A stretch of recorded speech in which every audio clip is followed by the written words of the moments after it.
So now let's talk about the base formula.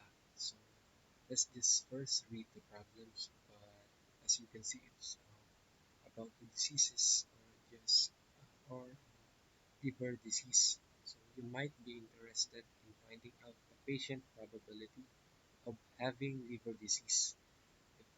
If they are an alcoholic, being an alcoholic is the test or kind of like a litmus test for liver disease. So the first is A could mean that an event patient has liver disease. And the past data tells you that 10% of patients entering your clinic have liver disease. So the probability of A is equals to 0.10. If you multiply it to 100%, it will be 10%. So next is B.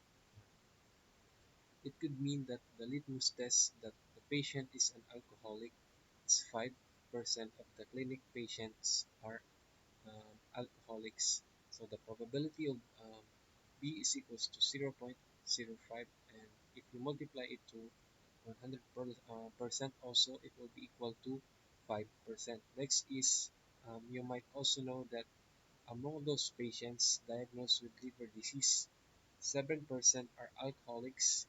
This is your BA. So the probability that the patient is alcoholic, given that they have liver disease, is 7%. So the solution is presented there.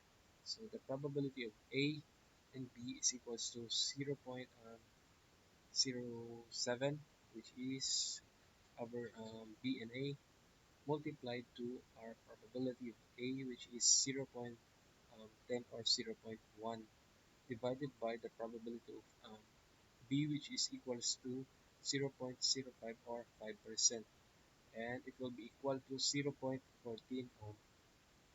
In other words, if the patient is an alcoholic, their chances of their chances of having liver disease is 0.14, or when you multiply it to 100%, it will be equal to 14%. So this is a large increase from the past, or from the 10% suggested by the past data, but it's still unlikely that any particular patient has liver disease.